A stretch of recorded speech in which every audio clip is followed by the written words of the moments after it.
filmfestivalcircuit.com and the director of the Texas Short Film Festival. We've got an event coming up on October the 22nd as a Saturday at the Slab Cinema Art House, which is located in Blue Star in San Antonio.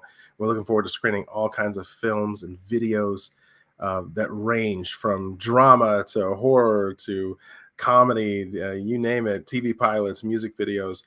And one of the things that we're going to be watching at the festival is directed by Patrick Young, which is an episode of an animated series called Young Hall. And we're going to talk about Young Hall today, which is nominated for an award, the Best Animated Film Award. So good job, Patrick. Well, thank you very much. Thanks for having me. And I'm excited about everything. So this is all good things.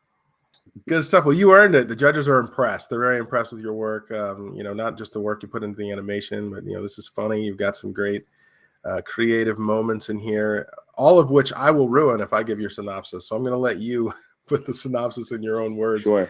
And tell us, what are people going to see when they walk into the theater on the 22nd? Yep.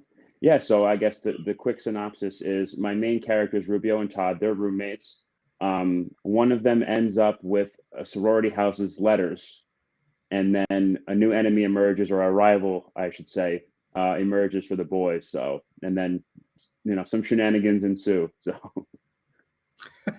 Shenanigans ensue. That's always the best. Yep. It's always the best part of the synopsis, and shenanigans definitely ensue. And I see where you're coming from. This kind of like college age, appeal story and things like that. But universally, it's very funny. But creatively, where were you coming from when you decided, okay, I'm going to create Young Hall? Yeah, I think a lot of it's a mixture of some personal experiences, not this particular episode, thankfully, but some personal experiences, and just observing other funny situations, and then and of course just being able to create characters on your own, I think is awesome. Just going through, okay, what would they say? What would they do in this situation? Making it funny and making them unique. So that's really what really drives my creative process for sure. All right. And during the production, which I don't know how long it took, it would be interesting to learn that as well. But talk to me about any learning experiences you might have had putting this together. Yeah, definitely a lot. Of course, it was funny because, working with the voice actors first, it started during COVID when shelter in place started. So recording studios were shut down. So that delayed it, that added probably a 5-month delay for sure. But it's just, you try to be as resourceful as you can, especially with, again, small budget film, small budget project. You have to just find your own ways to be resourceful. And sometimes it takes more effort than you realize to make sure that you're resourceful with the tools and resources you have. But ultimately, the best thing to do, whether it's small or big, you just want to find good people to work with. That's the number one thing. I had amazing voice talent, and I had a great creative team, the animation team, sound editing. So just working with good people will generate a good project. Well, where on the timeline were you with the whole COVID? Was it one of those things where you had this on the books for a while and it just so happened that COVID hit when you were in production, or were you kind of making a determination like, okay, I want to focus on something funny because we're in this like depressing situation? Like, what was the whole chicken and egg process like for you? Yeah. Oh, certainly. Just again, I want to make people laugh. The whole point of this project, and I'm hopefully turn this into a TV series, right? This episodic series is to make people laugh. But yeah, a lot of it is you have this idea, okay, this is going to be perfect, and then things don't work out. And that's another lesson, of course, like things aren't going to be perfect. Things aren't going to work out. But as perfectly as you want, I should say. But it did work out eventually. Adding time, obviously, it can be frustrating to delay things. But if the project comes out correctly and it's funny and you get your vision out there, which a lot of these directors I'm sure want, if you get all those things, then adding the time is worth it. The frustration is worth it. So, but that's a lot of it. And of course, I was hoping to have all my voice talent recorded within a 2-month period or a month period even. Hmm. You book time with recording studios and so forth, and you work with animators, so you have all these timelines, which is ideal, but it doesn't always work out, but sometimes the delays are necessary, Hmm. and you roll with the Yeah. punches.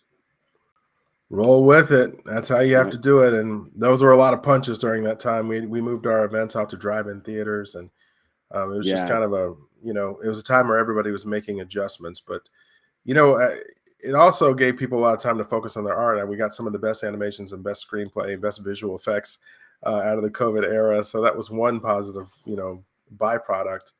Um, as people just didn't feel so rushed for time. They felt like they had a little bit extra to get things done. But now we're And back. that's Oh, go ahead. yeah, I'm sorry. and no, and that's a good thing too. Sometimes being restrained and being held uh, results creativity coming out, because Mm, people want to go out in the world again. They miss all the things that they did. They miss the people they love to hang out with. Sometimes it's good you realize it, and then more creativity comes out of it. So it can be a good thing sometimes, for for sure. sure. So the future. I guess this is a kind of a two-part question because you have a series. We're watching episode 2 of a Hmm. series. Yep. How many episodes of this series have you completed, and do you have some episodes in development, or talk to me about that? Yes. So yes, both. I have 2 episodes done. I have a pilot episode that was done, completed in 2019 or 2020. I can't remember exactly. The years Mm, are all crunched together. And then this episode 2, I wanted to make, um, and I have scripts for a bunch of other episodes, and they're sitting there. But I know that I will make those episodes some way, mm, somehow. Of course, at this point, these are low budget for me right now. Hopefully, along the way, I can work with other producers and other people interested in this show. Hopefully, I make them laugh, obviously. But yeah, the plan is to make more, hopefully a lot more. So, mm. yep. So yeah, I guess that's the plan there, the process there. So we'll see how it plans out. All right. Any other projects you're working on in the meantime, other than the series? So I am working on some screenwriting for, I'm working on it. Nothing just definitive yet, but yeah, just working on writing comedic episodes, and then I am I am writing a movie script potentially. So, well, not potentially. I am writing a movie script, but early in the process, I'm for now focusing on the cartoon, and those will be like side creative projects for me in addition to this one. So, All right, exciting mhm. times ahead. Well, Yep. I appreciate you taking the time. I think your creative work really makes us look good, Patrick, and it'll be exciting to have you down here in San Antonio. Yeah.